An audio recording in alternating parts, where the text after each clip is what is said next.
तो मैं रिक्वेस्ट करूंगी सभी से कि तुरंत के तुरंत शेयर कर दो। चलो तो स्टार्ट करते हैं आज का सेशन। Let's get started. सबसे पहले हम बात कर रहे हैं रूल 1 की।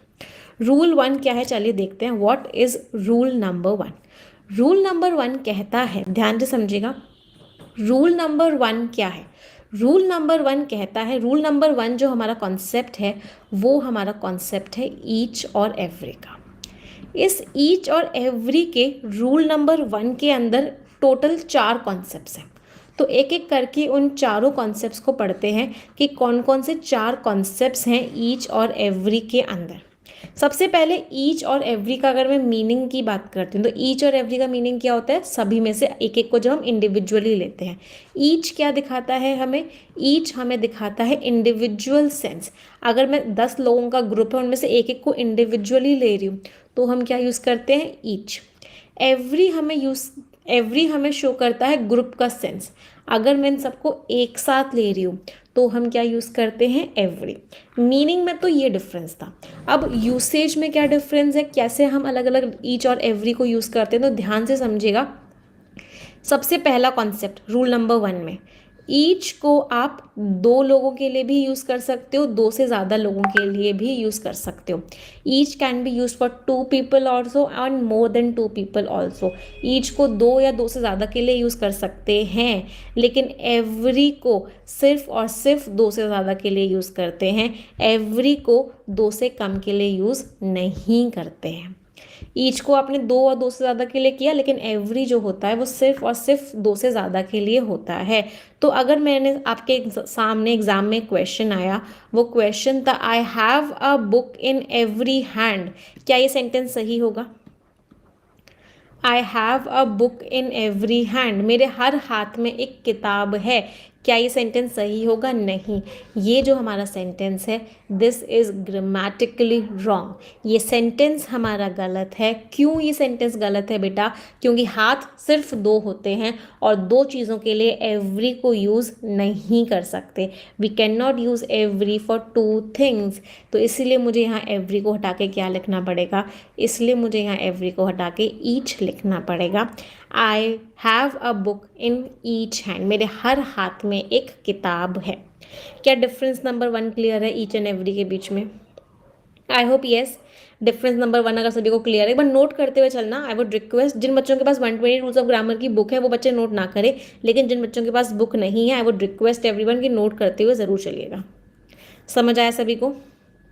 चलो, तो डिफरेंस नंबर 1 क्लियर हो गया। अब आते हैं डिफरेंस नंबर 2 पे। डिफरेंस नंबर 2 क्या है ईच एंड एवरी के बीच में?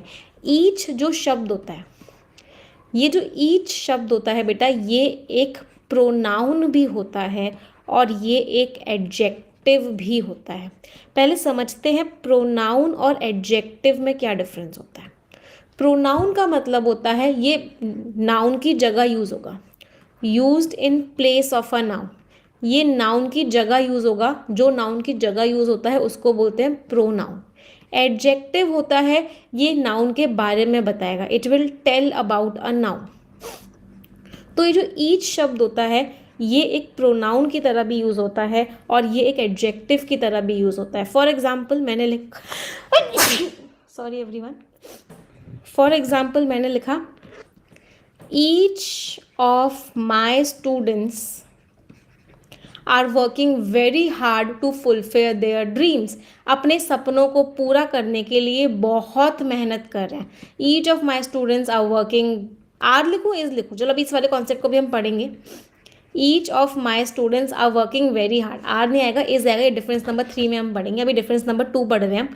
Each of my students is working very hard, हर एक बच्चा मेरा क्या कर रहा है, हर एक बच्चा मेरी बहुत मेहनत कर रहा है। ये सेंटेंस भी सही है। अगला, each student is working very hard, ये सेंटेंस भी सही है। इसका मतलब क्या हो गया? इसका मतलब हो गया कि ईच को आप प्रोनाउन की तरह भी यूज़ कर सकते हो और ईच को आप एडजेक्टिव की तरह भी यूज़ कर सकते हो। ईच यहाँ पे क्या है? फर्स्ट वाले सेंटेंस में ईच एक प्रोनाउन है। प्रोनाउन क्यों है? क्योंकि ये नाउन की जगह यूज्ड है। सेकेंड वाले सेंटेंस में ईच एडजेक्टिव है। एडजेक्टिव क्यों है बेटा? क्योंकि ये नाउन के बारे में बता रहा है।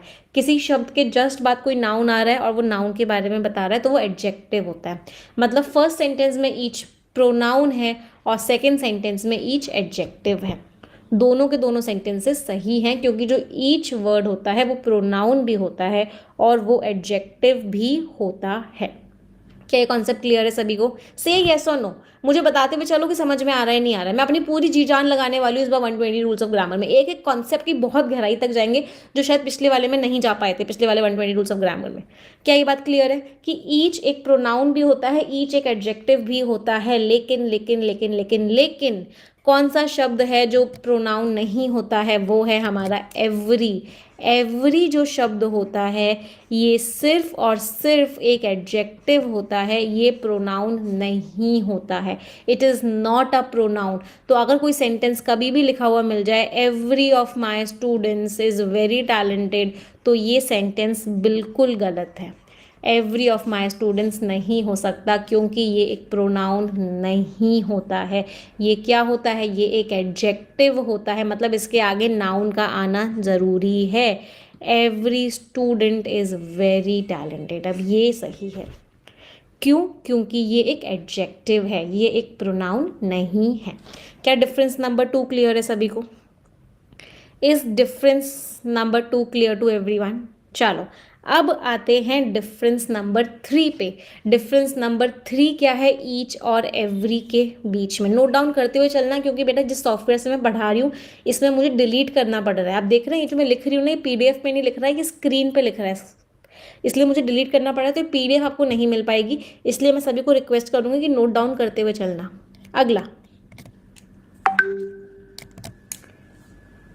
अगला डिफरेंस, ईच और एवरी में एक बहुत बड़ा डिफरेंस होता है। वो डिफरेंस होता है एब्स्ट्रैक्ट नाउन का। सबसे पहले इसके लिए समझते हैं कि एब्स्ट्रैक्ट नाउन क्या होता है। देखो बेटा, एब्स्ट्रैक्ट नाउन वो नाउन होता है जिसको आप टच नहीं कर सकते, जिसको आप देख नहीं सकते, जिसको आप सिर्फ और सिर्फ फील करते हो। जिसको आप सिर्फ और सिर्फ फील करते हो वो होता है एब्स्ट्रैक्ट नाउन। एब्स्ट्रैक्ट नाउन को सिर्फ फील कर सकते हैं, इसको देख नहीं सकते, इसको टच नहीं कर सकते। तो हमेशा याद रखना ईच को आप कभी भी एब्स्ट्रैक्ट नाउन के साथ नहीं लगा सकते हो।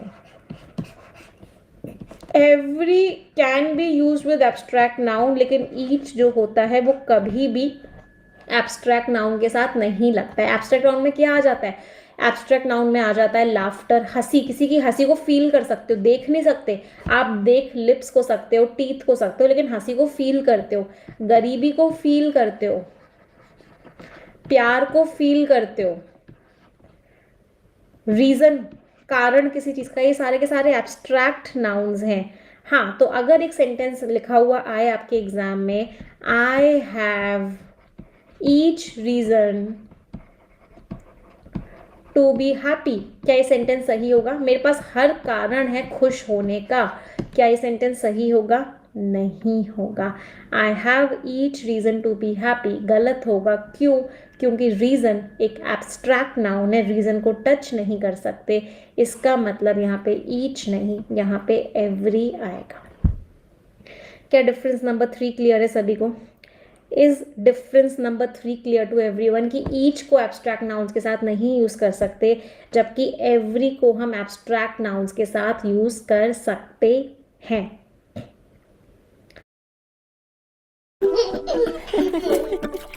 सोनम पता है, हाँ? नहाने के बाद बेबी स्किन से मॉइस्चर गायब हो जाता है, इसलिए बेबी स्किन नीड्स प्रोटेक्शन पहले दिन से।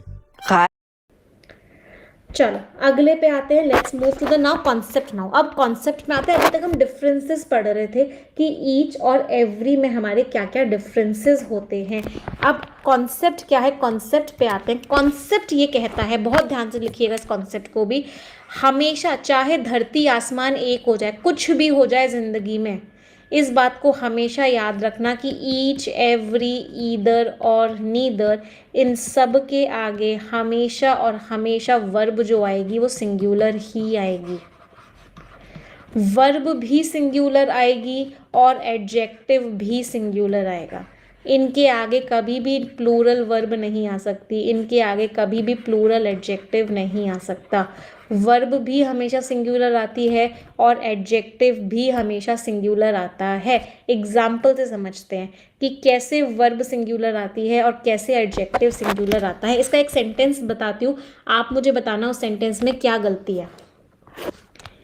हाँ, आप मुझे बताना उस सेंटेंस में क्या गलती है। नोट डाउन करते हुए चलना, नोट करते हुए चलना, नोट डाउन कहीं भी मत छोड़ना। हाँ, मैंने एक सेंटेंस लिखा, मैंने सेंटेंस लिखा each student is preparing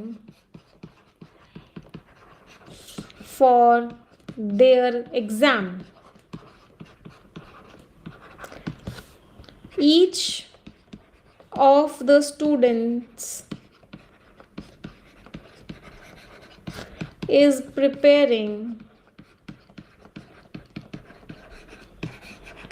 for their competition. क्या एरर है, जल्दी से बताओ क्या एरर है। What are the errors in these two sentences, इन दोनों सेंटेंसेस में क्या एरर है। ध्यान से देखना, ध्यान से एनालाइज करना बेटा। देखो, वर्ब सिंगुलर है, बिल्कुल सही है, वर्ब सिंगुलर है, लेकिन प्रॉब्लम क्या थी, मैंने बताया एडजेक्टिव भी हमेशा सिंगुलर आता है। इसका मतलब क्या है, यहाँ पे देयर नहीं, यहाँ पे क्या आएगा, हिज आएगा। यहाँ पे देयर नहीं, यहाँ पे क्या आएगा, हिज आएगा। ईच हो, एवरी हो, ईदर हो, नीदर हो। Each, every, either, neither. Either का मतलब होता है दो में से एक, नीदर का मतलब होता है दो में से कोई भी नहीं। ईच, एवरी मीन्स सब में से हर कोई। तो इनके साथ जो वर्ब होती है वो भी सिंगुलर आती है और जो एडजेक्टिव होता है वो भी सिंगुलर आता है, चाहे कुछ भी हो जाए। Verb and adjective both are singular, दोनों के दोनों सिंगुलर होते हैं। क्लियर ये बात। हर भी हो सकता है, हिज भी लगा सकते हो, हर भी लगा सकते हो, जैसी आपकी श्रद्धा, जैसी आपकी शिद्दत है उसी तरह से जेंडर लगा सकते हो, लेकिन आर, देयर नहीं लगा सकते, प्लूरल नहीं लगा सकते। क्लियर। अगली बात, अब ये बात करी हमने वर्ब की और एडजेक्टिव की। एक चीज़ और देखना बेटा, ये दिख रहा है यहाँ पे सिंगुलर है और यहाँ पे प्लूरल है। अब बात करते हैं नाउन की। यहाँ पे जो नाउन है वो सिंगुलर है, यहाँ पे जो नाउन है वो प्लूरल है। क्या घोटाला है, ध्यान से समझना, फिर से बहुत बहुत ध्यान से समझिएगा। हमेशा इस बात को भी याद रखिएगा कि अगर इनके आगे डायरेक्टली नाउन आ रहा है, अगर इनके आगे डायरेक्टली नाउन आ रहा है तो वो नाउन कैसा आएगा, डायरेक्टली नाउन आता है तो वो सिंगुलर आता है, और अगर ऑफ द के आगे नाउन आता है तो वो प्लूरल आता है। अगर ईच के सीधे तुरंत बाद नाउन है तो ईच स्टूडेंट लिखोगे, अगर ऑफ द के बाद लिखा हुआ है तो वो जो नाउन होगा वो हमेशा और हमेशा प्लूरल होगा। डायरेक्टली आएगा सिंगुलर आएगा, ऑफ द के आगे आएगा प्लूरल आएगा। कोई डाउट। डायरेक्टली आया सिंगुलर आया, ऑफ द के आगे आया प्लूरल आया। एक रिक्वेस्ट भी करूंगी, इसको नोट डाउन कर लो जब तक आप लोग। जितने भी नए बच्चे हैं वो लाइक ज़रूर करते हुए चलेंगे, वीडियो को शेयर ज़रूर करते हुए चलेंगे, और अगर चैनल को सब्सक्राइब नहीं किया हुआ है तो सब्सक्राइब कर दो तुरंत के तुरंत चैनल को। Do subscribe to this channel, जिससे कि रोज़ आपको क्लास का नोटिफिकेशन मिलता रहे। बहुत इंपॉर्टेंट क्लास होने वाली है। अब जो हमने ये सारे कॉन्सेप्ट्स पढ़े हैं, हमने बेसिकली बहुत सारे कॉन्सेप्ट्स पढ़े। एक बार जल्दी से रिवाइज करवाती हूँ कि हमने कौन कौन से कॉन्सेप्ट्स पढ़े बेटा। पहला कॉन्सेप्ट था कि ईच दो और दो से ज़्यादा के लिए यूज़ होता है, एवरी दो से ज़्यादा के लिए यूज़ होता है। उसके बाद हमने पढ़ा ईच प्रोनाउन और एडजेक्टिव दोनों होता है, जबकि एवरी सिर्फ एडजेक्टिव होता है। उसके बाद हमने पढ़ा ईच को आप एब्स्ट्रैक्ट नाउन के साथ यूज़ नहीं कर सकते, लेकिन एवरी को आप एब्स्ट्रैक्ट नाउन के साथ यूज़ कर सकते हो। उसके बाद हमने पढ़ा ईच और एवरी और ईदर और नीदर, इन सब के आगे हमेशा सिंगुलर वर्ब आएगी और सिंगुलर ही एडजेक्टिव आएगा। लास्ट हमने पढ़ा ईच के साथ अगर जस्ट बाद, ईच और एवरी के साथ जस्ट बाद अगर नाउन आएगा तो वो सिंगुलर आएगा, अगर ऑफ द के बाद आएगा तो वो प्लूरल आएगा। क्या रूल नंबर 1 बिल्कुल क्लियर है? इतने सारे कॉन्सेप्ट्स एक ही रूल में थे। Is rule number 1 crystal clear to everyone? I hope yes. अगर सभी स्टूडेंट्स को क्रिस्टल क्लियर है